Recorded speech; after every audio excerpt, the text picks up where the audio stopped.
Bonjour à tous et bienvenue sur la chaîne de Polyfab 3D pour une nouvelle vidéo consacrée à l'impression haute vitesse.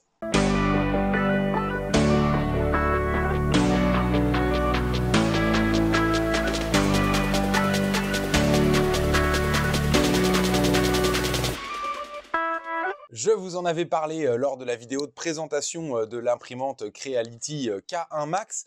Pour ceux qui ne l'ont pas vu et qui sont intéressés, je vous mets le lien juste ici.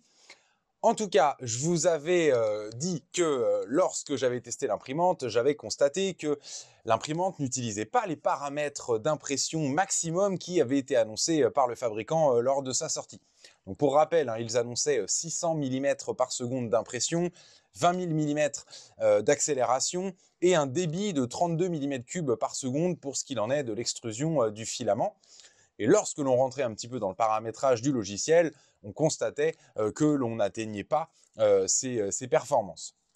Et je vous avais dit que si ça n'évoluait pas d'un point de vue officiel de Creality, eh bien, je me chargerais de développer moi-même un profil allant atteindre ou au moins chercher au plus près ces performances de manière à vraiment avoir un résultat qui convient. Et pour rappel, le Benchy, lorsque l'on l'insère nous-mêmes dans Creality Print, le logiciel recommandé avec la Creality, qu'on le slice avec le mode d'impression haute vitesse qui est recommandé, on obtient un temps d'impression qui est globalement d'environ 35 minutes, donc ce qui est déjà pas mal.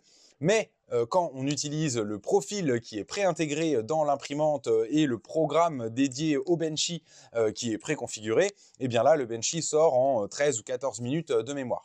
Donc voilà, ce que j'ai trouvé un petit peu décevant dans cette vidéo, c'est que le profil d'impression n'était pas disponible. Et donc, c'est ça que je vais vous développer. Vous retrouverez en description la possibilité de télécharger ce profil et on verra également ce qu'il en est du matériau à utiliser pour pouvoir utiliser justement ce fameux profil. On en profitera un petit peu pour parler du slicer. Vous le verrez dans cette vidéo, le logiciel que j'ai utilisé pour faire cette optimisation, c'est le logiciel Creality Print. On aurait tout à fait pu le faire sur un autre logiciel. Je vous en reparlerai, mais en tout cas, ce logiciel me permet de pouvoir communiquer avec tous les utilisateurs, pas uniquement ceux qui utilisent un dérivé, Cura ou quoi que ce soit. Au moins ici, pas besoin de créer son imprimante, vous pourrez facilement utiliser ce profil et l'importer directement dans votre logiciel Creality Print. Donc vous l'avez compris, je vais tenter de développer un profil d'impression haute vitesse, beaucoup plus haute vitesse que ce qui est proposé par défaut par Creality Print. Et en l'occurrence, on va le travailler ici sur la Creality K1 Max. Je vais maintenant vous montrer un petit peu d'un point de vue logiciel justement comment a été réalisé ce travail et je vous montrerai un petit peu voilà, à la fin tous les résultats d'impression que j'ai pu avoir successivement jusqu'à obtenir un Benchy imprimé en un temps plutôt très satisfaisant et avec une qualité franchement excellente. Donc voilà, restez bien jusqu'à la fin pour bien comprendre et bien suivre tous ces résultats. Donc on attaque sur la partie logicielle maintenant. Ici, vous voyez le petit Benchy avec la K1 Max de sélectionner, la buse 204 bien évidemment, et vous voyez ici la liste des matériaux qui sont disponibles. Donc vous pouvez tout à fait développer vous-même votre profil d'impression en utilisant la base de l'Hyper Speed PLA, de l'Hyper PLA que Creality propose. Moi, j'ai fait le choix de créer un nouveau filament qui est donc le Polysonic que j'ai nommé VMAX car c'était le but de ce test. Je reviendrai tout à l'heure sur le fameux Polysonic de Polymaker. Ce que l'on voit, c'est que dans tous les cas, on a deux profils qui nous sont proposés, le profil de haute qualité, le profil normal, avec l'une des variations principales étant la hauteur de couche. On ne va pas tricher, entre guillemets, pour réduire le temps d'impression. C'est facile d'augmenter l'épaisseur de la couche. C'est pas ce qu'on va faire ici. On va rester sur une couche de 0,2 mm, mais on va aller travailler les vitesses d'impression. Donc premièrement, avant même d'entrer dans le profil dédié, je vous montre un petit peu comment j'ai fait. On va parler de la matière. Ici, vous voyez que j'ai créé un filament, le Polysonic VMAX, mais en l'occurrence, il est important de voir un petit peu ce qu'il se cache à l'intérieur de ce matériau. Donc ici, vous le voyez. Vous avez les paramètres de notre Polysonic PLA qui s'affichent et avec une valeur très importante qui est le max volumetric speed. C'est ce paramètre-là qui n'est pas au maximum lorsque vous utilisez les autres filaments. même si vous utilisez le filament hyper PLA de Creality, vous n'aurez pas le débit de 32 mm3 par seconde qui est annoncé par le fabricant. Le filament de Polymaker, normalement, est censé tenir ce flux, et l'imprimante est censée également tenir ce flux. Donc, j'ai créé le matériau et je lui ai appliqué donc justement ce flux maximum de 32 mm3 par seconde. Si je regarde pour ce qu'il en est par exemple de l'hyper PLA de Creality, il y avait une bride à 23. Pour ce qu'il en est du PLA de base, on a une bride à 18. Donc ce que ça veut dire, c'est que peu importe les paramètres de vitesse que vous allez programmer, si jamais vous demandez à extruder plus que cette limite de 18, 23 ou 32, eh bien dans tous les cas, la machine ne pourra pas atteindre la vitesse maximum demandée, car elle sera limitée par ce flux maximum, qui est un calcul un peu compliqué entre l'épaisseur de couche, la largeur de la buse, enfin voilà, et ça donne un petit peu un flux de matériaux, tout en compte de la vitesse, de l'accélération et ainsi de suite. Je ne vais pas rentrer dans le détail, mais en tout cas, pour pouvoir atteindre les performances maximum de l'imprimante, il faut avoir renseigné au minimum ici les 30 ou 32 mm par seconde, mm3 par seconde, que l'imprimante est capable d'extruder. On retrouvera bien évidemment une autre information importante qui est la température du filament. Ici, il va falloir surchauffer un petit peu par rapport à l'utilisation d'un PLA ou à une vitesse standard. Et ça tient effectivement partie prenante du besoin de paramétrage pour pouvoir tenir une cadence avec un flux aussi important. On reviendra sur le paramétrage du matériau. En tout cas, ici, 225, on est dans un paramétrage qui est plutôt adapté. Pour ce qu'il en est du reste des paramètres, pas grand-chose de particulier à dire dans un premier temps. On reviendra un petit peu sur ces paramètres-là par la suite. En tout cas, c'était la première chose, avoir un matériau qui ne vous bride pas et qui permet les 32 mm3 par seconde. On va maintenant regarder un petit peu plus en détail dans ce profil d'impression et regarder un petit peu les paramètres que j'ai modifiés, et je vous expliquerai un petit peu tout ça. Première chose, l'épaisseur de la couche, on l'a dit, on reste à 0,2. Couche initiale, épaisseur de la couche initiale, on va être un petit peu plus élevé, on va optimiser, on va dire, les chances d'adhérence au plateau de cette première couche, donc on va lui demander de s'extruder un petit peu plus épaisse. On va également lui demander un flux un petit peu plus important pour cette première couche. Le but étant ici d'optimiser les chances qu'elle se fabrique correctement, surtout qu'on va aller augmenter les vitesses de fabrication de cette zone. Donc j'ouvre le menu avancé, mais je ne vais pas forcément rentrer en détail dans tous les paramètres.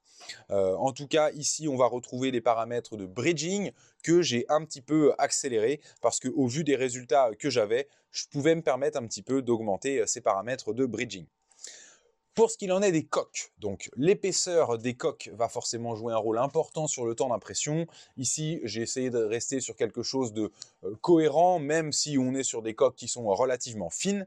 Donc en l'occurrence, ici, on aura 2 coques horizontales et 3 coques, non, l'inverse, 2 coques verticales, 3 coques horizontales, en sachant que ce qui est vertical est lié à un multiple du diamètre de votre buse, donc ici 2 fois 0,4 mm.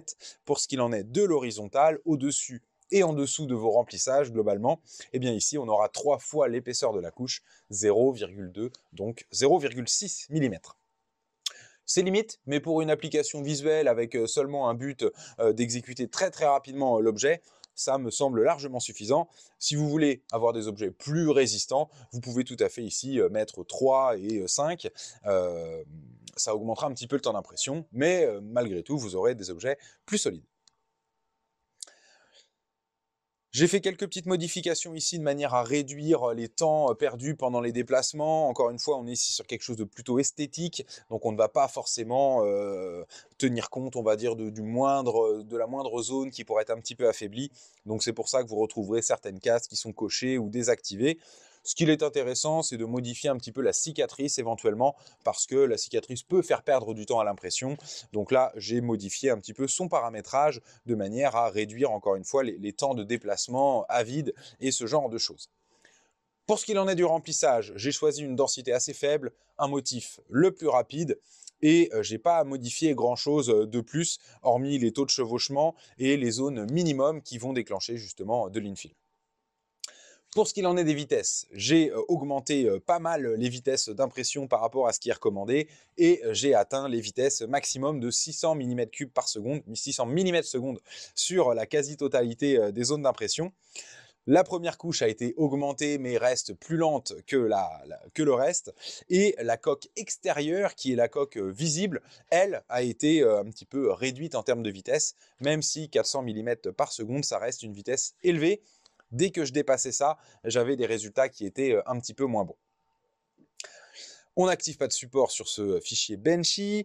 Pour ce qu'il en est du matériau, donc ici on va retrouver les températures qui sont renseignées dans la matière et les flux, j'ai pas touché à grand chose non plus en ce qu'il en est des flux. Pour ce qu'il en est du refroidissement, là il y a quelques petites modifications parce que le refroidissement peut poser des problèmes en très haute vitesse. Bon, déjà, on va activer les refroidissements de l'imprimante au maximum, mais néanmoins, il peut être nécessaire d'adapter certaines petites choses. Vous pourrez le voir par exemple sur les Benchy et plus particulièrement sur la petite cheminée qui a besoin de refroidir quand même d'une manière un petit peu particulière. C'est une couche qui est extrêmement rapide et qui, si on les enchaîne les unes après les autres, peuvent poser des soucis et avoir un aspect comme ça un petit peu baveux. C'est un résultat que j'ai eu sur quelques impressions lorsque j'essayais vraiment de limiter au maximum les ralentissements de l'imprimante, les mises en pause qui peuvent être déclenchées pour justement avoir un plastique qui est refroidi suffisamment entre deux couches. Il y a parfois des comportements que l'imprimante prend, c'est-à-dire de ralentir dans certaines zones, comme elle le fait pour le bridging, hein, pour les zones en porte-à-faux, pour les zones un petit peu particulières, elle a tendance à ralentir. Ça, c'est des choses que j'ai modifiées pas mal. Donc vous en verrez dans différentes catégories. Je ne vais pas forcément entrer dans le détail précisément. Je vous laisserai regarder ça un petit peu plus en détail, mais ici, en gros, hein, ce que je lui ai demandé, c'est par exemple de ne pas forcément ralentir autant pendant les overhangs, mais plutôt d'accentuer davantage la ventilation. Donc voilà, c'est des petites choses comme ça qui m'ont permis, encore une fois, d'augmenter vraiment au maximum, on va dire, les performances de déplacement de l'imprimante. Encore une fois, la minimum speed, c'est la vitesse minimum que va pouvoir atteindre l'imprimante pour les zones les plus sensibles. Donc là, on avait une valeur qui était beaucoup plus faible. Je l'ai augmentée un petit peu de manière à aucun moment ne l'autoriser à se déplacer trop lentement. Donc voilà, c'est tout un tas de petits paramètres comme ça que j'ai modifiés. Pour ce qu'il en est de l'extrudeur, on va surextruder légèrement. J'en avais déjà parlé dans une vidéo il y a quelques temps maintenant sur l'optimisation, je crois que c'était divisé par 3 vos temps d'impression sur Cura, où l'une des recommandations, ça pouvait être de tricher un petit peu sur la largeur de ligne en surextrudant un petit peu. Eh bien, c'est déjà le comportement qu'applique Creality par défaut. Ici, je l'ai simplement accentué un petit peu, tout en sachant qu'on est limité toujours à ces 32 mm3 par seconde. Donc, ça ne sert pas forcément beaucoup d'aller au-delà. La rétraction a été réduite au minimum pour ce qu'il en est de la distance et augmentée au maximum, entre guillemets, pour ce qu'il en est de sa vitesse. Donc ici, une courte distance de rétraction pour une vitesse un petit peu plus élevée que la normale. 2-3 petites modifications, désactivation du Z-Up au moment des rétractions, c'est quelques secondes de gagner à chaque fois et c'est nécessaire pour pouvoir atteindre le fameux temps d'impression qu'on va réussir à atteindre avec la K1 Max et ce profil d'impression qui est donc de 15 minutes. Et oui, vous allez plus que diviser par 2 votre temps d'impression avec ce profil par rapport au profil d'impression qui était recommandé par Creality pour ce qu'il en était du mode normal. Donc encore une fois, hein, vous retrouverez en description le profil disponible en téléchargement.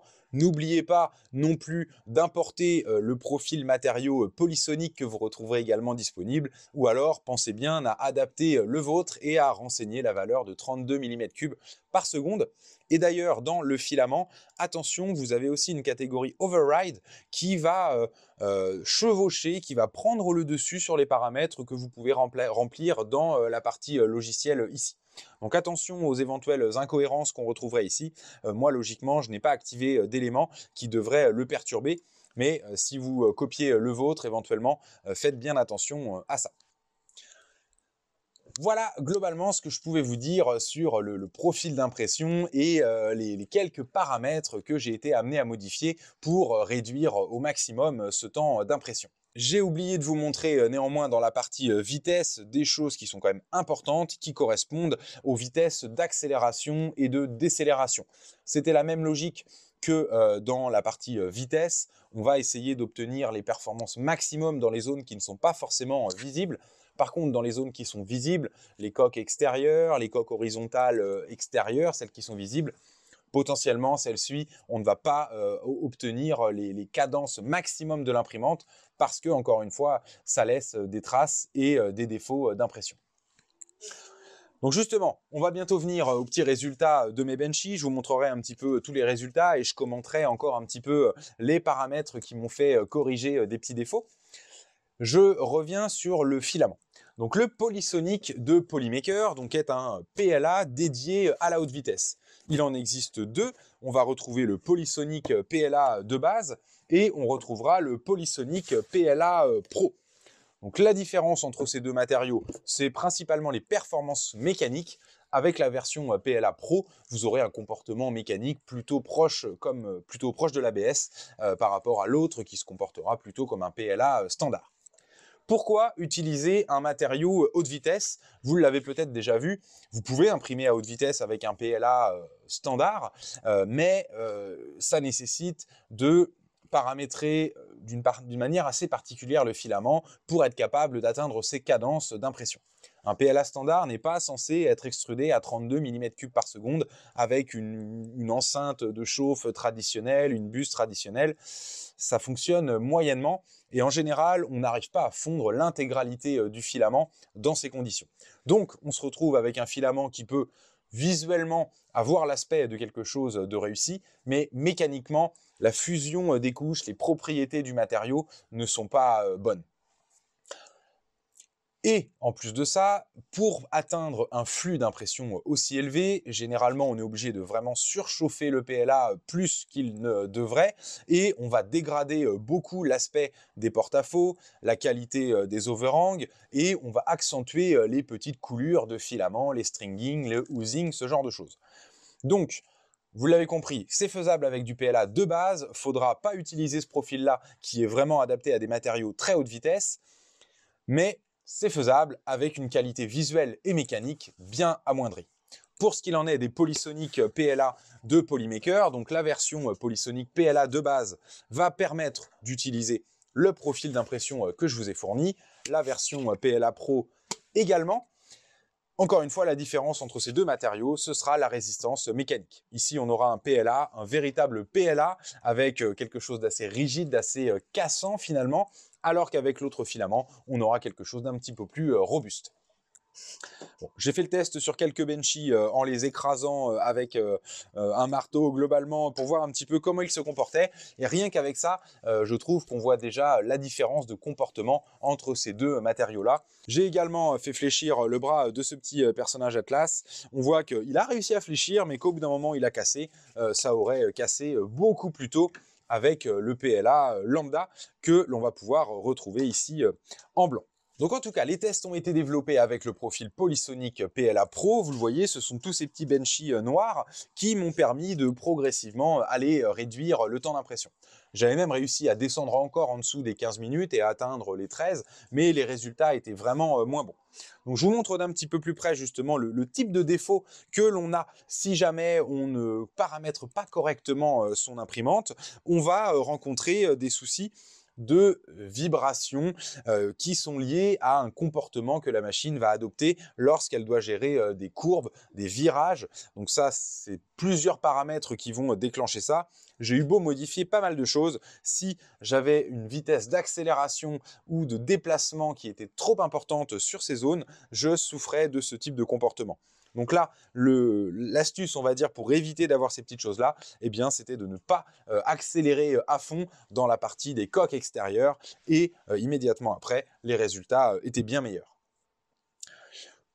Autre défaut que j'ai pu rencontrer au fil de mes impressions, c'était encore une fois la cicatrice. La cicatrice laissait beaucoup de traces et tout ça était lié à un paramètre qui est inclus dans Creality Print et qui est de l'essuyage. En fait, la buse n'extrudait pas jusqu'au bout de son déplacement. Elle arrêtait son extrusion très légèrement avant la fin du déplacement, ce qui créait un petit manque de matière. Et on le voit sur certains benchy, la cicatrice est vraiment pas jolie, vraiment très visible. Et c'est quelque chose que j'ai dû effectivement travailler en justement corrigeant la position de la cicatrice déjà et aussi justement réduire à zéro ou réduire au minimum ce paramètre d'essuyage. L'autre problématique, c'était le refroidissement. Lorsqu'une couche va trop vite, eh bien effectivement le refroidissement entre chaque couche n'est pas beau et on a un effet de pièce un petit peu baveuse qui n'a pas suffisamment bien refroidi, comme si elle avait été imprimée vraiment beaucoup trop chaud. Eh bien, c'est pas totalement faux, il suffit d'avoir un temps maximum de couches qui soit bien adapté à votre filament. Et en l'occurrence ici, j'ai réussi à avoir un ralentissement de cette zone-là qui soit vraiment minimum, tout en ayant une qualité qui reste très bonne sur la petite cheminée. Encore une fois, si j'avais imprimé 2 ou 3 benchy côte à côte, le problème ne se pose même pas. Et là, on peut enchaîner beaucoup plus rapidement les vitesses d'impression parce que entre chaque couche, la machine va passer ailleurs pour imprimer.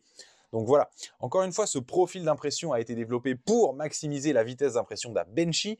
Et un seul benchy, si j'avais dû en imprimer plusieurs, ça fait partie des paramètres que j'aurais peut-être même pas eu besoin de travailler, étant donné que la problématique ne se posait pas lorsque l'on avait différents modèles 3D à imprimer en même temps. J'en profite pour faire un petit aparté sur ce profil. Il n'est pas adapté à tout le monde, à tous les... Enfin, en tout cas, il n'est pas adapté. Si, il est adapté, mais il peut encore être optimisé, encore être amélioré en fonction de votre situation, en fonction de votre modèle, en fonction de votre cas. Mais c'est déjà une très bonne base qui va vous permettre d'exploiter les vitesses de déplacement maximum de l'imprimante. Voilà, donc en tout cas, j'ai eu plusieurs benchy qui sont plutôt de bonne qualité sur la fin, avec un aspect visuel plutôt excellent, des zones plutôt bien refroidies et une résistance mécanique qui est plutôt très bonne. J'ai pu faire l'essai avec un autre type de filament, pas justement le PLA le plus standard, mais un PLA intermédiaire, qui est plutôt bon pour la moyenne vitesse, mais qui n'est pas a priori aussi bon que ces filaments-là pour la très haute vitesse. Donc là, en l'occurrence, j'utilisais le PLA Meta de 4Shape, qui est intrinsèquement un petit peu plus adapté à la haute vitesse que le PLA standard du même fabricant ou même que les PLA standards de la majorité des fabricants. Mais quand on lui demande de tirer à 600 mm par seconde, eh bien on voit que ce filament-là atteint ses limites. Donc le profil ne pourra pas être recommandé pour des filaments moyenne vitesse. Quand je dis moyenne vitesse, c'était un filament qui était annoncé à 150 mm par seconde, comme beaucoup je dirais, mais celui-là les atteint réellement. Par contre, quand on cherche à aller atteindre les 600, effectivement, là, ça ne suffira pas. Le polysonic est d'ailleurs renseigné, on va dire, pour 300 mm par seconde, mais on voit qu'à 600 mm par seconde, il s'en sort malgré tout plutôt très bien. Ce qu'il est intéressant de voir sur la bobine, c'est que l'on a différents paramétrages en fonction de la vitesse. Si on a une vitesse classique d'impression, eh bien on va pouvoir l'utiliser à des vitesses allant de 50 à 100 comme un PLA standard. Par contre, si on l'utilise en mode haute vitesse, là on va pouvoir atteindre les 300 mm par seconde. Et ce qu'il est précisé, ce sont des plages de température un petit peu différentes. C'est souvent le cas avec les PLA, les plages de température les plus basses sont faites pour les flux d'extrusion les plus faibles, et lorsque l'on va atteindre les températures d'extrusion les plus élevées de la plage, c'est généralement pour atteindre les débits d'extrusion les plus élevés, et donc c'est tout à fait ce que l'on recherche à faire ici avec ces filaments. Vous retrouverez les filaments polysoniques PLA disponibles sur notre site polyfab3d.fr. Je vous invite à les essayer si vous souhaitez utiliser ces profils. Et après, éventuellement, vous pourrez voir si vos filaments se comportent aussi bien. Mais par expérience, je peux vous dire que j'ai peu de filaments qui se sont comportés de cette manière-là avec ce paramétrage de très haute vitesse. J'insiste maintenant un tout petit peu sur le côté logiciel. Certains d'entre vous seront peut-être un petit peu déçus de voir que j'ai uniquement travaillé sur Creality Print. Sachez que les informations que vous pourrez retrouver dans ce profil seront valables pour Cura, hein. Si vous êtes un adepte de Cura, vous pouvez répliquer un petit peu ce paramétrage-là dans Cura pour pouvoir atteindre à peu près les mêmes niveaux de performance. Mais j'ai aussi voulu essayer avec d'autres logiciels. Je me suis dit peut-être qu'en utilisant un logiciel plutôt adapté à des machines plus rapides, comme les bambous, les Voron, ce genre de choses, est-ce que utiliser leur logiciel avec la K1 Max me permettrait d'obtenir peut-être plus facilement des performances meilleures que ce que l'on a avec le Creality Print par défaut. Alors pour ce qu'il en est d'Orca Slicer. Orca Slicer, c'est le fork de Prusa Slicer, de Bamboo Slicer. Les résultats d'impression sont plutôt très bons. Les temps d'impression ne sont pas révolutionnaires. On est sur des temps d'impression qui sont assez similaires à ce que l'on retrouvera avec Creality Print. L'intérêt par rapport à Cura, par exemple, hein, c'est que la K1 Max existe à l'intérieur. Si vous n'avez pas forcément la connaissance pour créer votre propre imprimante dans un logiciel, sachez qu'il existe sur Orca Slicer, que le paramétrage par défaut est plutôt très bon, mais qu'il ne sera pas plus rapide que ce que l'on a par Creality avec ce Creality Print. Et le profil que j'ai développé ne sera pas adapté à Orca Slicer. Voilà pour Orca Slicer. J'ai également testé un autre logiciel qui m'a un petit peu tapé dans l'œil pendant mes phases de test. Vous connaissez peut-être déjà le logiciel Litchi. Litchi qui est très développé pour les imprimantes résine, mais qui a également sorti une version dédiée justement à l'impression filament, aux imprimantes filaments. Sans être chauvin, c'est un logiciel local. Thomas de Polyworkshop, je te fais un petit coucou. En tout cas, c'est un logiciel que j'apprécie particulièrement et je prends quelques instants pour vous le montrer, au moins d'un point de vue ergonomique, d'un point de vue esthétique. Je l'ai trouvé franchement très bien fait. Donc, pour ceux qui débutent et qui ont vraiment des doutes, n'hésitez pas à aller jeter un petit coup d'œil sur ce logiciel. L'avantage, encore une fois, c'est que la K1 Max est préconfigurée à l'intérieur, donc même pour les débutants, ça devrait être très facile de lancer vos impressions en utilisant une Creality K1, K1 Max avec la version de Litchi Slicer. Au niveau du temps d'impression et des estimations. Donc quand j'ai fait mes premiers slices, j'ai été assez bluffé car le Benchy de base devait sortir en 24 ou 25 minutes et avec quelques modifications très basiques, j'ai réussi à descendre à 15, 16, 17 minutes. Donc c'était franchement assez bluffant. Immédiatement, j'ai pensé même réorienter la vidéo en parlant quasiment uniquement de ce logiciel-là. J'ai lancé les impressions correspondantes et là, le temps d'impression ne correspondait pas à la simulation du temps d'impression. Donc c'est parfois l'une des problématiques que l'on a avec des slicers qui ne sont pas tout à fait adaptés, c'est que parfois les temps estimatifs ne correspondent pas tout à fait à la réalité. Avec Creality Print, encore une fois, les résultats sont cohérents et là, avec Litchi Slicer, ça ne l'était pas. Les résultats étaient très bons, par contre, les temps d'impression étaient pas cohérents par rapport à ce qui était annoncé. N'était pas mauvais, hein, encore une fois, était plutôt équivalent à ce que l'on retrouvait avec les autres logiciels, mais pas meilleur comme j'ai pu le croire au début. En tout cas, intéressant ce logiciel de Litchi Slicer, il n'est pas impossible que j'en reparle dans d'autres vidéos pour d'autres aspects, peut-être résine, mais peut-être aussi maintenant filament. Bon, voilà globalement ce que je pouvais vous dire et vous transmettre au travers d'un profil d'impression adapté à la haute vitesse pour vos imprimantes Creality K1, K1 Max. Vous pouvez aussi utiliser ce profil d'impression pour d'autres imprimantes ou en tout cas vous en inspirer. Comme d'habitude, pour nous soutenir, allez faire un petit tour sur le site de polyfab3d.fr. Vous retrouverez d'ailleurs ces filaments Polymaker Polysonic, les imprimantes Creality K1 Max, toujours fournis avec une petite vidéo de formation qu'on vous offre en parallèle. Abonnez-vous à nos réseaux sociaux pour être tenu informé de toutes les petites choses. D'ailleurs, c'est vraiment cette fois-ci la dernière fois que vous voyez ce studio. On déménage très prochainement. Mettez-nous aussi en commentaire hein, si vous avez eu de bonnes expériences avec ce profil. Quel est le temps d'impression qu'il vous a fait économiser? Est-ce que vos profils d'impression fonctionnent aussi bien? Est-ce que vos PLA fonctionnent aussi bien? Dites-nous en commentaire, on aime bien lire tout ça. Et surtout, ça permet à tous d'avoir un petit peu des retours d'expérience de chacun. Les commentaires servent à ça. Voilà, c'était tout pour cette déjà assez longue vidéo. Merci à tous ceux qui sont encore là à la fin de cette vidéo. N'oubliez pas les cartes cadeaux disponibles sur polyfab3d.fr si vous voulez faire plaisir à vos proches. Et moi, je vous dis à très vite pour la suite. Ciao!